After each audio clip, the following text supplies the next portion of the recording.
Hello, and welcome to the China Angle. I'm Simone. This is my first time trying this format. Well, I will discuss one subject I think is important, usually regarding U.S. China relations. I will talk about what it is, why it's important, and what needs to be done about it. Today, I'm going to talk about a critical issue regarding the U.S. China trade war, namely, whether the Chinese Communist regime is able to make structural changes in accordance with U.S. demands regarding trade relations between the two countries. Why is this question important? Because if China can't and won't make structural changes, the U.S. and China essentially won't have a complete trade deal in the end, right? Because President Trump won't let America go back to the old days when China took advantage of the U.S. in every possible way.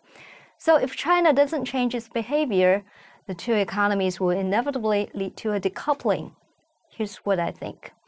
Let's start with the structural changes the U.S. is demanding of China.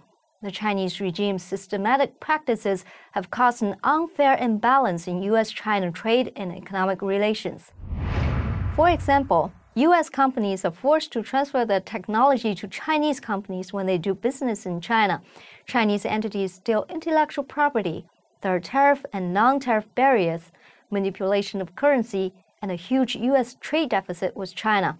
And most importantly, the Chinese government gave subsidies to Chinese companies. China has gotten away with these practices for decades.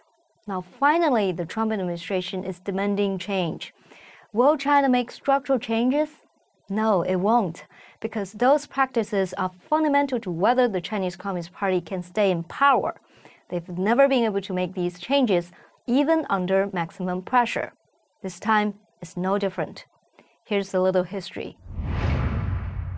After the decade-long Cultural Revolution, China's economy basically collapsed. In 1979, the Chinese Communist Party started its economic reform. Individual farming households are allowed to lease farmland, and they were responsible for the financial returns on those lands. This gave incentive to the farmers to do well. Productivity skyrocketed. The country also started opening up to foreign investment and permitted entrepreneurs to start businesses. However, most industry remained state-owned. Over the years, China's given the world the impression that it would keep opening up and eventually transform into a total market economy. But it hasn't happened.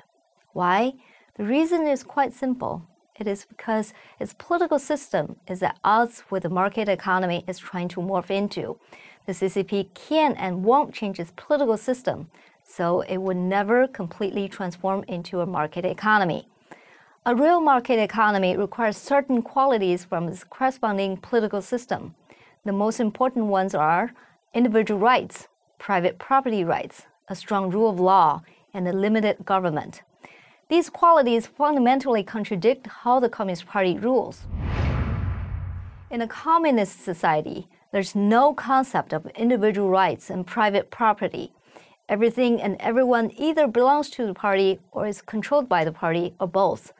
There's no independent rule of law. The party is above the law. You have the state-owned enterprises in China, but even the private companies are tightly controlled by the party.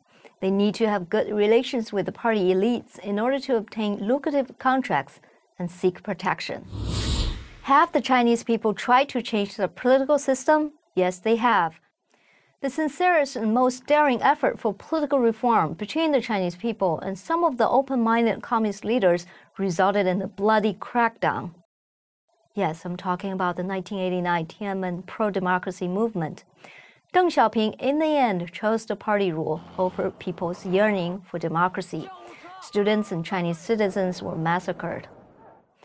After Tiananmen, Chinese communist leaders successfully channeled the country's energy into pursuing one goal: money. Political reform is past tense.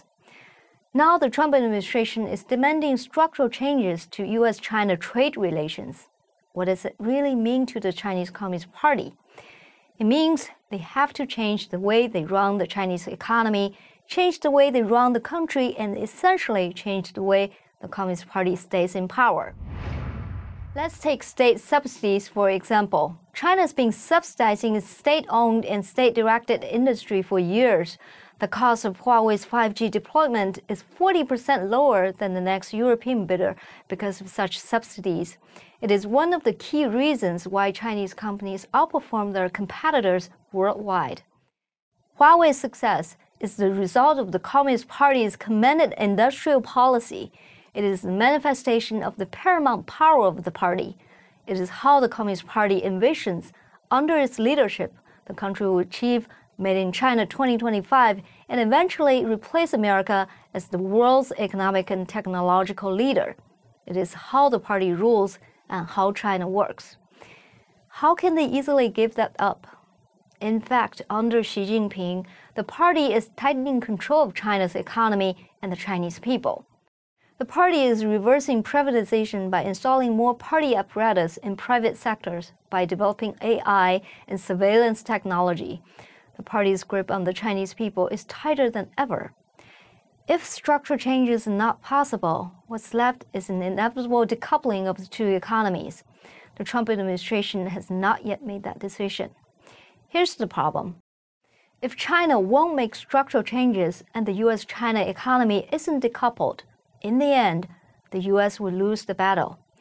What will happen is that U.S. capital will continue to flow to Chinese companies, boosting the Chinese economy to the point that the two economies won't be able to decouple. At that point, the failure of the Chinese economy will jeopardize the financial security of average Americans. Now U.S. federal pension funds, teacher retirement funds, and university endowments are all funding Chinese companies, and many of these companies pose national security concerns, are human rights abusers, and conduct fraudulent practices. The scale of this investment is increasing rapidly and quickly approaching $1 trillion. By then, the Chinese Communist Party's lobby in the American government will be so strong that anything against the CCP would not stand a chance. Is that a future America wants? I don't think so. It all starts from the question of whether the CCP can make the structural changes that the Trump administration demands. That's the China angle. I'm Simone. Thanks for watching and see you next time.